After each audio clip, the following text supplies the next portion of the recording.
like, yeah, I'm like at the thing.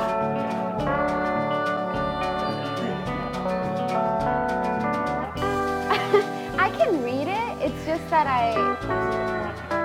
yeah. You know, I could see it. It was just that I was having a hard time with the moving.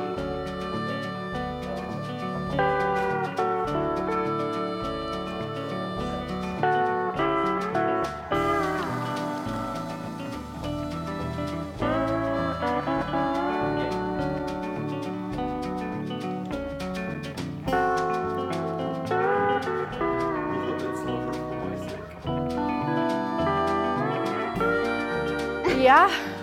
Yeah. We normally do it like this, guys, don't we? Mm-mm. No? This is way way bigger. bigger. Well, yeah, this would be hard, especially when we're swapping in between segments. There's like a big enough gap. I'm gonna have to floor that thing That's what I'm here for, making your job harder. up. That's me. Maddie's the guy to know.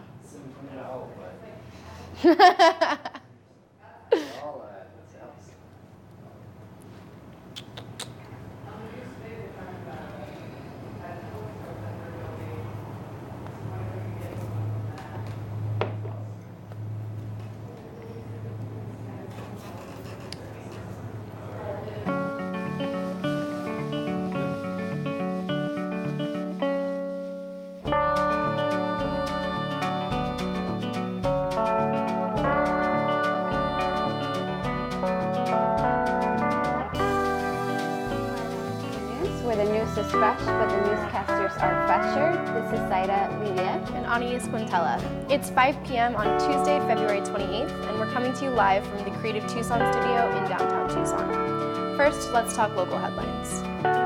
Bomb threats were reported at Jewish community centers in Tucson and Scottsdale areas yesterday. This came on the same day as almost 70 Jewish communities around the U.S. received bomb threats. About 200 people were still in the Tucson Center when the threats were made around 6 p.m. on Monday night. They were not evacuated, but were sheltered inside the bomb while the bomb squad cleared the parking lot. Not the best way to spend a Monday night, unfortunately. But fortunately, no bombs were found and activities resumed at the center, proving themselves more brave than Republicans face with the nightmare of having to talk to their constituents. Threats were also reported in a dozen other states, including Alabama, Florida, New York, and Pennsylvania. Also in Philadelphia, police are investigating vandalism that damaged nearly 500 cemetery headstones. And let's not forget last week when vandals damaged 10 headstones at a Jewish cemetery in St. Louis. Attorney General Jeff Sessions called the bomb threats, quote, unacceptable and very serious and destructive practice. Then he went back to watching Reefer Madness for research. When asked about the threats against the Jewish community, Donald Trump said he would rename the park least anti-Semitic person in the world park. The Arizona House Speaker announced yesterday that he will not hear a bill that threatened to charge felonies to those who participate in a protest that ends in a riot. The bill, SB 1142, was passed late last week and was quickly met with resistance from civil rights groups, who said that the law would essentially make protesting the same as organized crime. If passed, the law would have also allowed asset seizures under RICO laws. Speaker J.D. Mesnard said that the people across the country believe the Arizona legislature is trying to enact a law that suppresses their First Amendment rights. Mesnard said that that's not what the sponsor of the bill, Sonny Borelli, intended when he first introduced the bill. Borelli, a Republican who was convicted of beating his wife in 2001, says that the bill was needed to stop violent riots. A bill to ban Sonny Borelli from his own house stalled in the House last year. Governor Doug Ducey, who has been trying to avoid controversial laws such as SB 1142, praised Mesnard's decision to refuse the bill, calling it excellent damage control. Ducey asked Congress to lay off the First Amendment bashing for a while and focus on what really matters, destroying our natural landscape. Arizona constituents are asking Republican Senator Jeff Flake to appear at a town hall hearing in the state.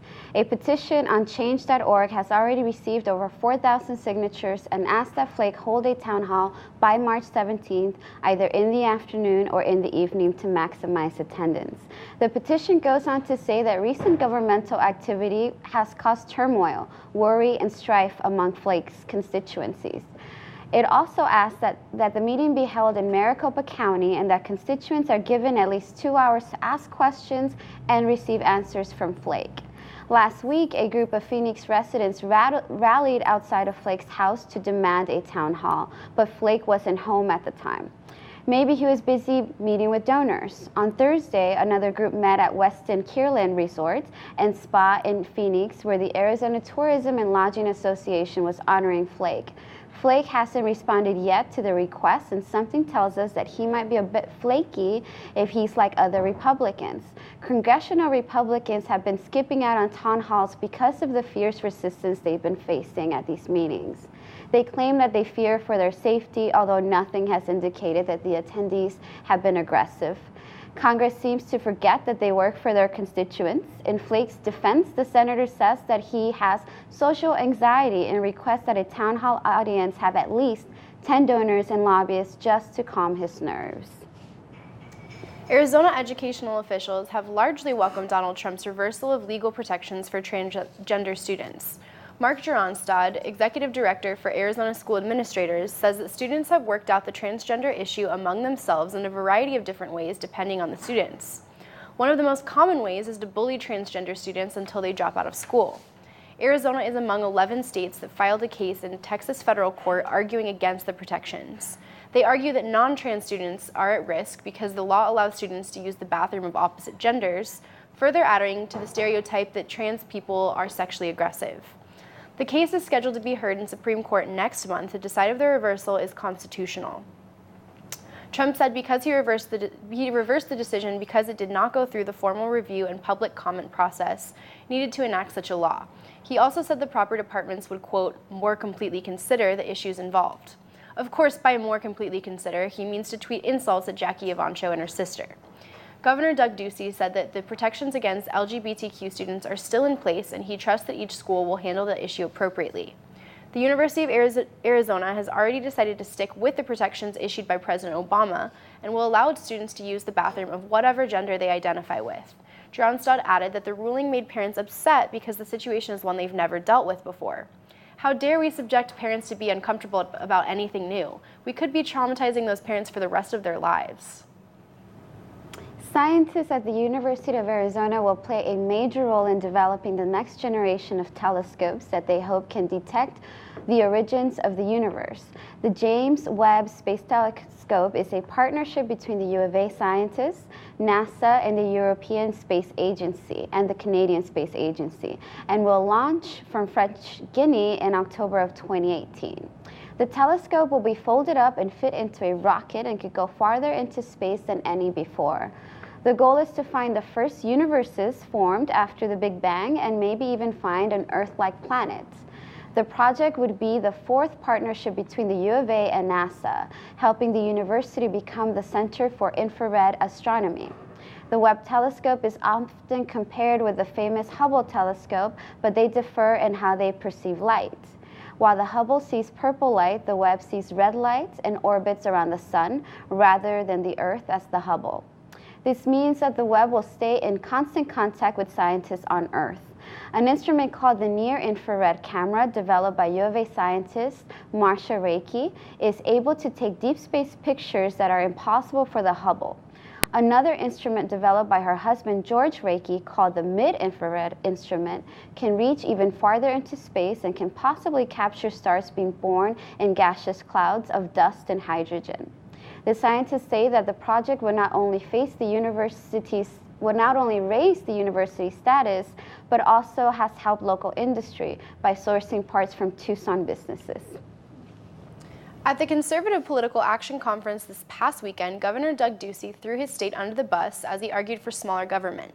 Ducey said that the federal government has created a poverty trap that gives incentives for people not to work. He pointed out that there are thousands of people out of work, but there are also thousands of jobs in the state that need to be filled. The governor's conference also featured Governor Scott Walker of Wisconsin, Matt Bevin of Kentucky, and Senator Sam Brownback of Kansas, who all got to sound off about their lazy constituents. All four governors say that the states need to be laboratories of government innovation, which they hoped would happen under the Trump administration. Ducey says that he hoped to reduce or eliminate 500 regulations in the state that are, quote, unnecessary. None of the panel acknowledged the Trump administration's call for federal enforcement of marijuana laws, even if states had legalized the drug. They also didn't sound off on attempts by Republicans to establish a federal ban on abortion. Apparently, states' rights are only important if it's for an issue they agree with. After the event, the four governors got together for a drink where Ducey gambled away the state's Medicare funding in a game of quarters. Arguments began yesterday for a court case filed by a terminally ill Army veteran who accused the Phoenix Veterans Affairs Hospital of failing to order more tests after alerting him of abnormalities. Stephen Cooper, who is suffering from stage 4 cancer, filed the suit in October 2015 and is suing the hospital for $50 million. He claims that a nurse practitioner at the hospital should have ordered more tests back in 2011 when he first complained of health problems. Cooper said that his health continued to deteriorate until he had to visit the hospital again when he was told he had terminal prostate cancer. The defense says that Cooper didn't complain specifically of urinary symptoms during the initial appointment and that the original exam didn't turn up any signs of cancer. The Phoenix VA has suffered a number of scandals over the past few years, which has turned it into a national disgrace. National media reported stories of long wait times among veterans, and 35 died while waiting for medical care. The facility was also charged with falsifying wait times and for inadequate care. Donald Trump has said that he will move aggressively to help our veterans as part of his campaign pledge. However, his federal hiring freeze has prevented the VA from hiring new workers at their facilities and made the problem even worse. Trump says that he may instruct some of his Border Patrol to undertake nursing duties. If that doesn't work, he said that he would just start a new war and send veterans overseas so they forget about their treatment. And I wanted to take a moment to talk to you about the program you're watching right now. Here at 5 on 20, we are undertaking a new kind of citizen journalism. We're going to give you the news as we see it, and we want more people to speak up with us. We need writers, hosts, anchors, camera people, sound people, the whole gamut. The times require a new way of informing ourselves, so join us. Do it. Do it now. Email us at info@creativetucson.org to get involved. And if you think there's a story we're missing, a person we should interview, an upcoming event we should cover, or have any news tips for us, shoot an email to info@creativetucson.org. We're here for you, and we want to cover all stories from all points of views, so don't be strangers. Now in national and international news. The Trump shaker threw some dollar bills, $54 billion to be exact, at the military yesterday as he released his budget plan. Trump requested $54 billion added to the already $600 billion we already spend on the military, which is more than the next 7 biggest spenders combined. This includes Russia, whose entire budget is 80% of the $54 increase that Trump is seeking, and is outspent by the U.S. 9-1. If Trump is to get his way, the U.S. military budget could account for almost 40% of global military spending. In return for the $54 billion, Trump promised to cut an equal amount out of the budget and then proceeded to give vague details. But don't start building that bomb shelter yet. This is only a budget plan and just serves as a guide for Congress, who ultimately has to pass the budget. Just don't tell this fact to the president, who would probably dismiss it as fake news anyway. Trump met with U.S. governors on Monday to announce his budget plan, describing it as, quote, public safety and national security budget. He didn't appear to understand that you don't make separate budgets for different policies. Regardless, Trump looks forward to passing his Social Security budget next week, which he'll do on the toilet after tweeting about how his friend Joe told him Moonlight is so overrated. More college students are going hungry, and no, not because they maxed out their meal plan after blacking out. Several colleges across the country are claiming that more college students than ever are homeless or hungry. NPR studies the issue and talked to a first-year student at Bunker Hill Community College in Boston who was staying at a homeless shelter while taking classes. They found numerous other examples of students who were trying to better their futures, but also taking on huge amounts of debt at the same time. A survey at the University of Wisconsin asked 4,000 undergrads about the subject and found that 13% of students were homeless while 20% were hungry, meaning they didn't have access to regular meals. Sarah Goldrick-Raab, who led the team of sociologists who issued the survey, said that the state and federal governments need to work together to assure students that they'll have somewhere to live and something to eat until they graduate. She pointed out that in order to qualify for food stamps as a single adult with no children, people need to work at least 20 hours per week. This can be difficult or impossible to work, attend school, and worry about a place to live, especially in expensive cities such as Boston or New York. Don't hold your breath, Sarah. Trump has instead threatened to remove funding for colleges that don't allow speakers who hold unpopular views, a move that should definitely solve the problem of student homelessness. Russia is securing itself as the mosquito of much of the world lately, as recent events show. Thousands took to the Russian streets on Sunday in protest for an opposition leader that was killed outside the Kremlin in 2015. Marchers chanted, "Russia will be free and Putin is war." Boris Nemtsov was shot in the back on February of 2015 after calling for a protest against the invasion of Crimea on a radio show. Ilya Yashin, one of the organizers, says that she wants justice for Nemtsov's killers. 5 Chechen men are accused in the killing but deny the charges. On the same day, Idar Dadin, another opposition leader against Putin, was released from a Siberian prison after the Supreme Court reversed his sentence. He claims that he was tortured in prison, but Russian officials deny this. And also on Sunday, an opposition leader in Kyrgyzstan was detained a day before Putin was supposed to fly into the country for a meeting. Kyrgyzstan is a former Soviet republic who hosts a Russian military base. Opposition leader Amirbek Teberyev was sentenced by the court to 2 months in prison for a fraud scheme. His supporters say that the charges are criminally motivated and a part of a government crackdown under President Atambayev. Opponents of the government complain that the world hasn't been paying attention to their plight. Maybe they would have better luck if their names were easier to pronounce. Representative Devin Nunes defended attacks from Democrats who accused Republicans of not being able to conduct independent investigations into the Trump-Russia links. Nunes chairs the committee tasked to investigate associates of Trump who were accused of communicating with Russian officials before the election. The investigation so far has found no evidence of collaboration between Trump's people and the Russians. Democratic Representative Adam Schiff criticized Nunes at the hearing, questioning why Nunes would reveal details of an investigation before it was finished. Another concern is that Richard Burr, who is running a separate Senate investigation into the Russian issue, has also been shown to be close to Trump. Burr was one of the first senators who pledged support for Trump's presidency and even stuck with him through Trump trying to impress a giggling Billy Bush. In other words, he is clearly qualified to conduct an independent investigation. Nunes ended the hearing by saying that any additional investigation would result in a witch hunt. To add some dramatic effect to the statement, Trump has begun wearing a large cone-like black hat and wearing a cape. He's also been using his speeches to work in references to John Proctor, the Crucible, who Trump claims told him that he stopped visiting Stockholm because of the Muslims. The Justice Department announced yesterday that they would stop challenging a Texas voter ID law that was opposed by the Obama administration. The law requires one of 7 forms of IDs to cast a ballot, a rule that has historically tended to affect poor and minority communities. In 2014, a Texas judge ruled that the law negatively impacted Black and Hispanic Americans, a decision that the state asked to be reviewed by the Supreme Court. Today, the Supreme Court began arguments on whether the ruling was passed with the intent to discriminate. Under the Obama administration, the Justice Department joined civil rights groups in arguing that the law would make it harder for non-white people to vote. But now, it's a new session, and this session doesn't seem to be crazy about non-white people. And it didn't take long for Sessions to pull out the race card, which he keeps in his front pocket rather than his bag, just in case he wanders into one of those neighborhoods.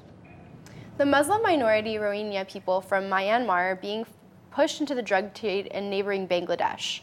Over 200,000 Rohingya fled to Bangladesh after they were denied citizenship in their native Myanmar. Since October of last year, over 70,000 Rohingya crossed the border to escape a military-led crackdown that burned down many of their villages. They've been blamed for the rise of methamphetamine use in Bangladesh, which caused the government to call for the refugees to be moved to an island in the Bay of Bengal. The Rohingyas say that their people have been selling drugs to survive because they aren't given jobs in the country. Only 34,000 Rohingyas who live in 2 refugee camps are eligible for international aid, so many have to survive on their own without help. Many of them are used as drug mules from drug dealers back in Myanmar, which is one of the world's top suppliers of heroin. The Bangladeshi government insists that if they need to go home, even though they're not recognized as citizens in their home. Sadly, they don't seem to be recognized anywhere. On a lighter and creepier note, Europe's first sex doll brothel opened in Barcelona, Spain, showing that maybe men like using rubbers after all. The brothel runs out of an apartment in the city and offers appointments with the dolls for 80 euros per hour. Sex doll brothels are already a hit in China and Japan, where business professionals away from home frequent them. At the Barcelona brothel, there are 4 lifelike dolls that are advertised to be flexible, at least enough to easily straddle a gut pooch. On the brothel's website, the owners boast that, quote, these sex dolls will make the experience more pleasurable, exciting, and erotic. The experience they're referring to is, of course, crying into a pillow while the doll tells you it's not your fault. This was Zaira Olivier And Anies Quintella for 5 on 20 News. Next up, this week's installment of Adelante Tucson.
Good evening and welcome again to Adelante Tucson, Tucson's new platform for political analysis. My name is Zaira Riviere.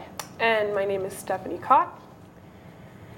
Okay, so let's get right into it. Not even a week after protesters were met with police brutality by the Tucson Police Department, the Arizona legislation asserts itself yet again as the premier state for racist and bigoted authority as it continues its crusade of anti-immigrant and anti-human rights.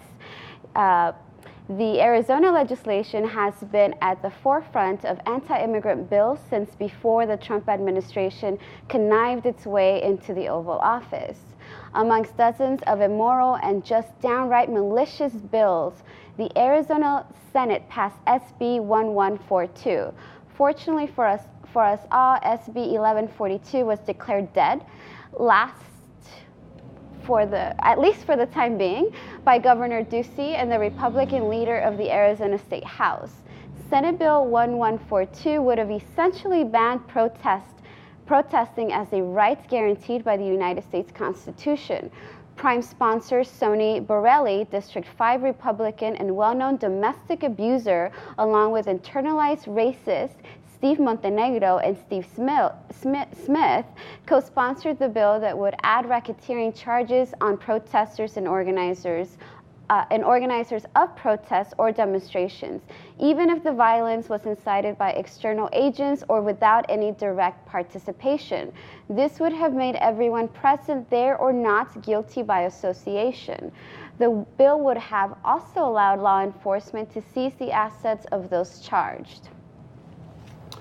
Further, another 18 states have followed suit in trying to pass similar unconstitutional legislations like Arizona's SB 1142 that would effectively increase punishment for blocking roads and highways, banning the use of masks during protests, and removing all liability from drivers who strike or run over protesters and activists.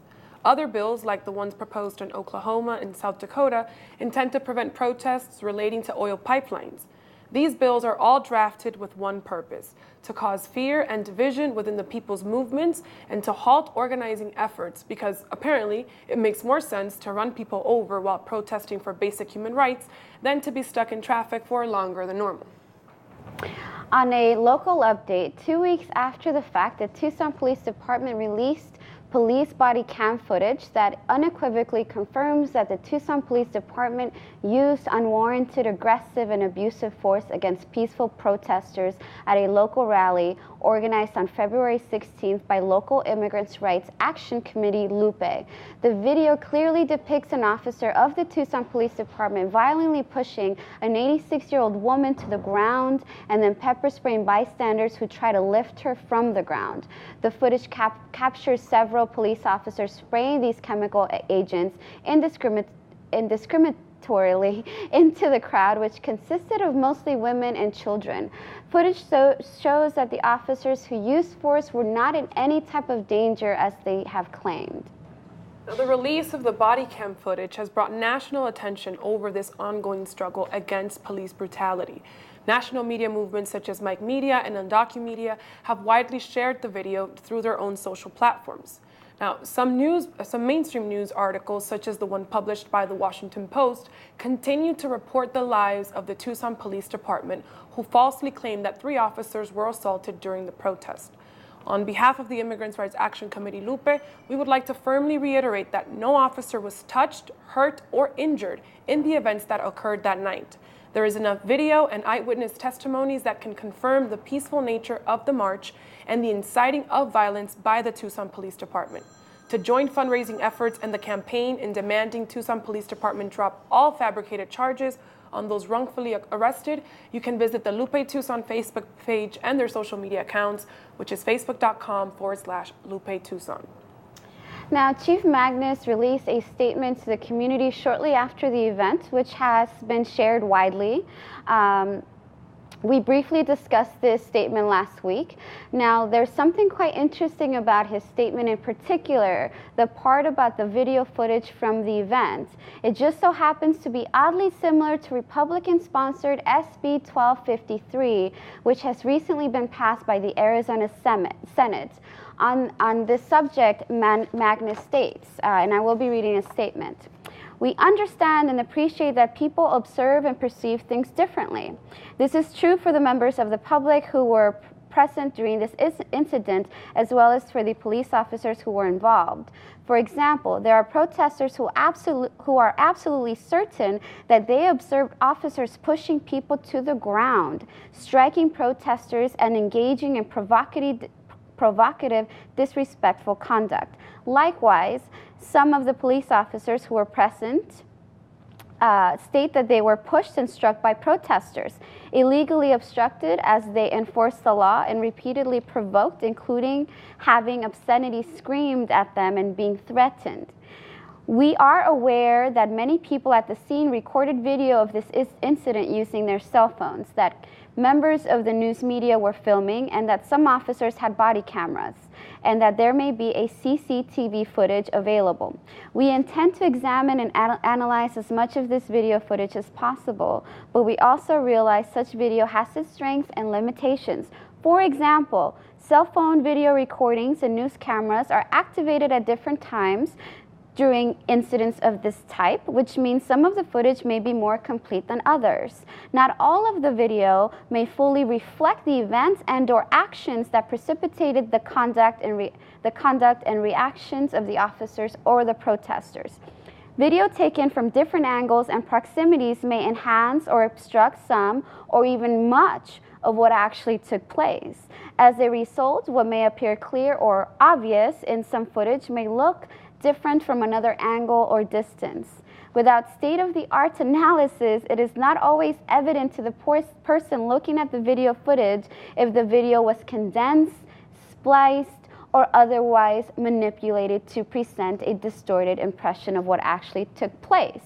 Now, he finishes this statement by encouraging people that were there to send in their video, which will only be used against you and those protesters there.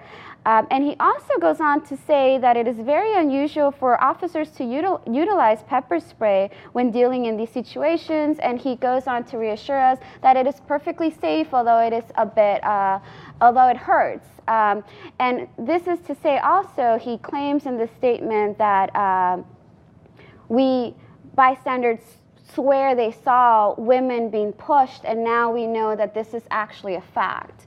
And the body camera footage that was released by the Tucson Police Department, again, 2 weeks after the fact of the incidents that happened, they clearly corroborate the fact that the Tucson Police Department incited the violence. Now, the similarities between his statement and SB 1253, which just passed the Senate, still needs to be passed by the House, and this is it right here. There's 2 lines, which is notwithstanding any other law in an investigation of a use of force incident or an accident involving a law enforcement officer that resulted in physical injury, where a video was recorded by the law enforcement officer, the investigation is not complete until the officer has had an opportunity to view the video and provide a clarification statement. And C, in an investigation of a use of force incident or an accident involving a law enforcement officer that resulted in physical injury, where a video was recorded by the law enforcement officer, the law enforcement officer shall be read the following notice prior to giving a statement with respect to the incident or accident. So the statement that law enforcement would be read is video evidence has limitations and may depict events differently than you recall, and may not depict any or all of the events as seen or heard by you. Video has a limited field of view and may not capture events normally seen by the human eye. The frame rate of video may limit the camera's ability to capture movements normally seen by the human eye. Videos are a 2-dimensional medium and may not capture depth, distance, or positional orientation as well as the human eye. Remember, the video evidence is intended to assist your memory and ensure that your statement explains your state of mind at the time of the incident. You should not feel in any way compelled or obligated to explain any difference in what you remember and acted upon from what viewing the additional evidence provides you. Listening to audio recordings or viewing video recordings may or may not provide additional clarity to what you remember. So that's what they'll be read before viewing any of the videos of a violent attack by them. Or a physical injury where a video was recorded. And it's incredibly interesting how much the script or the statement that should be read to law enforcement mirrors the response in Magnus's statements that he just recently released. So the second statement that he recently released in regards to this protest. That's absolutely right. And what both of these statements actually do is try to question the legitimacy of any video. It's important to know that a lot of the video that was being shot that day was live.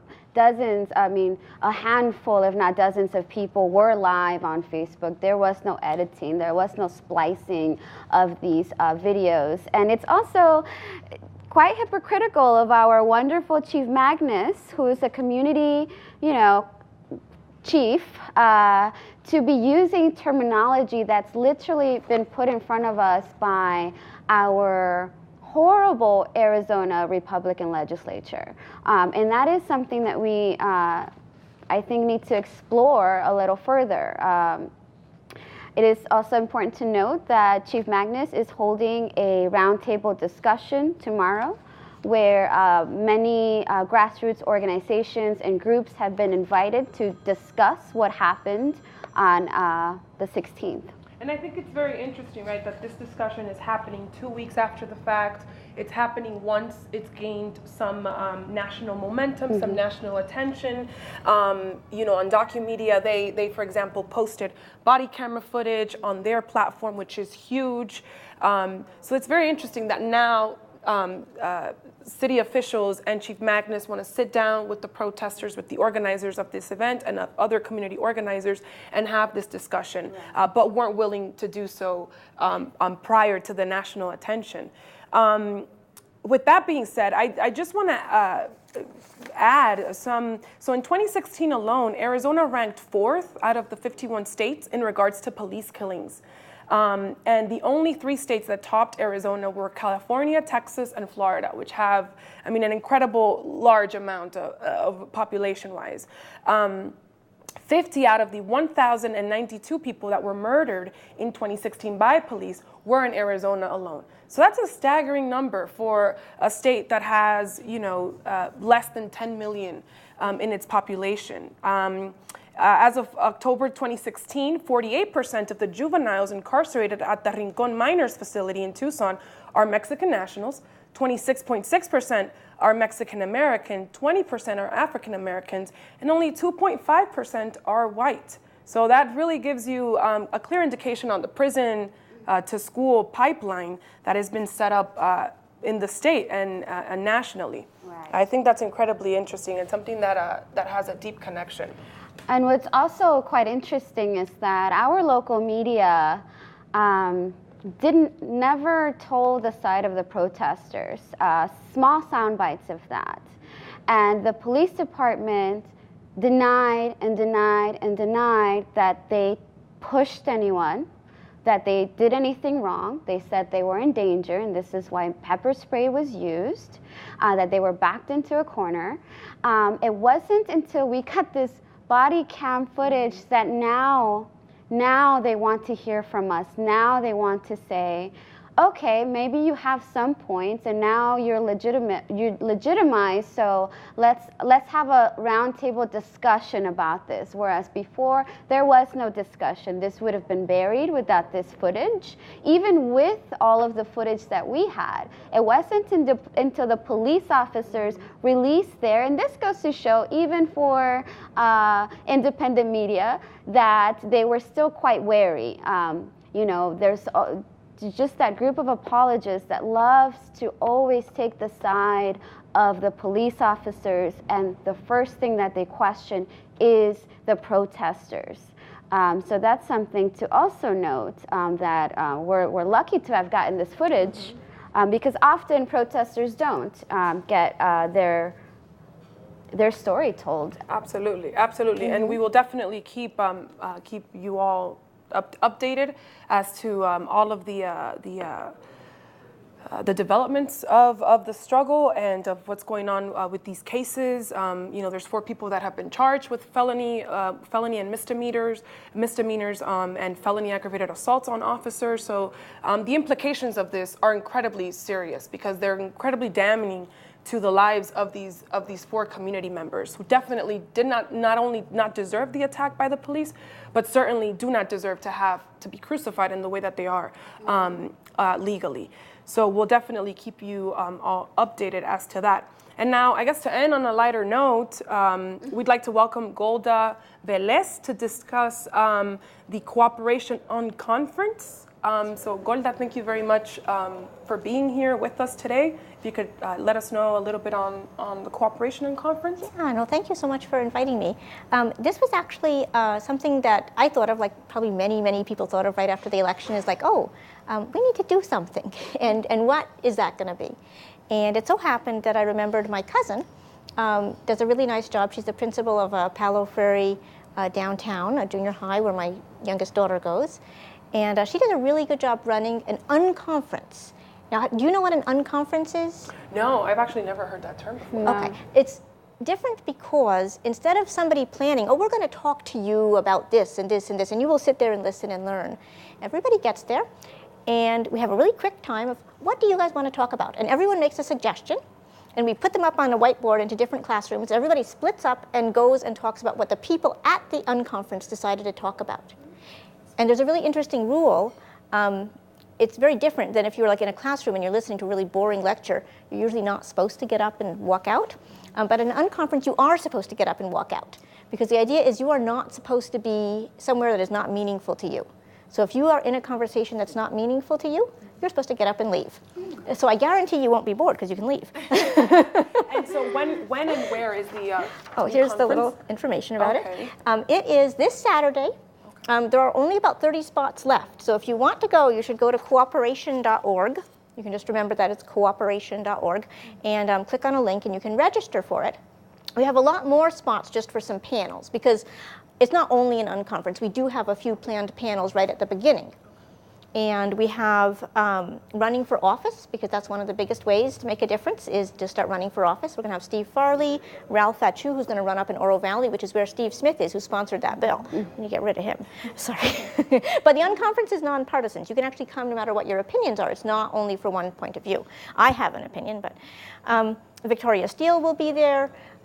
Mayor Rothschild is going to come, but I didn't put him on the running for office panel. He's on the effective activism panel because he is a lawyer and he has been able to sue to make sure that our police department, which is doing the right thing in destroying the guns they seized. And Chief Magnus does want to destroy guns that are seized, and our legislature was trying to stop him from doing that. And our mayor is on his side. So yeah, I'm hoping that we have a good relationship with our police. I actually was at that protest, but we can talk about that some other time. But I think people just need to join in and learn from different groups. And so there's going to be a lot of different groups at this thing. The Progressives of Southern Arizona, Stronger Together, Indivisible, which has been really effective in making McSally hold a town hall, although she decided not to hold it in Tucson. But she held it in Sorita, and a lot of people drove down, and she did hold a town hall. Right. And I'm hoping that last night I went to a meeting of the Sanctuary Coalition, which is dealing with some of the issues with having raids and having, really aggressive enforcement of this. People don't really understand. They think that, you're not supposed to be here, you should therefore leave. And okay, there's a thing of rule of law, that's fine. But there's a reason that our Constitution has due process and equal protection under the law. It's that, so you can't just go down the street and say, I think you're committing a crime, I'm just going to grab you and take you somewhere. You can't. That changes the nature of society. I wrote an editorial to the Arizona Republic saying that, that's a great idea. We should also have a bulldozer going down the street. If we see anything that's not to code, we'll just knock it down, like right now. They don't understand that that's changing the nature of things.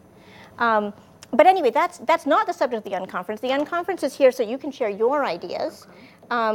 You can come and say, what do you think needs to happen next? And get together with people who are really effective, who know what they're doing, and join forces with them and share your ideas and create something together. Instead of being at a protest, we'll actually sit down, relax, and come up with some new ideas. Definitely. And that's going to be March 4th at City High School from 8:30 to 3:30? That's right. It's this Saturday. The whole thing goes from 8:30 to 3:30. If you want, you can just come to the panels, which is from 9 to 10, if you don't want to give up your whole Saturday. Or you can come to the whole unconference. And there's also going to be music and... Oh, yeah. Lisa Otey is coming, and she's going to be singing Wild Woman Never Get the Blues, which we might hear at the very end. Wow, that sounds great. Thank you very much, Golda, for coming Thank you so much. and sharing that with us. So I suppose that is it for this week. Please join us again next Tuesday at 5 p.m. My name is Stephanie Cott. And I'm Sarah Olivier. Have a good night. Thank you. All power to the people.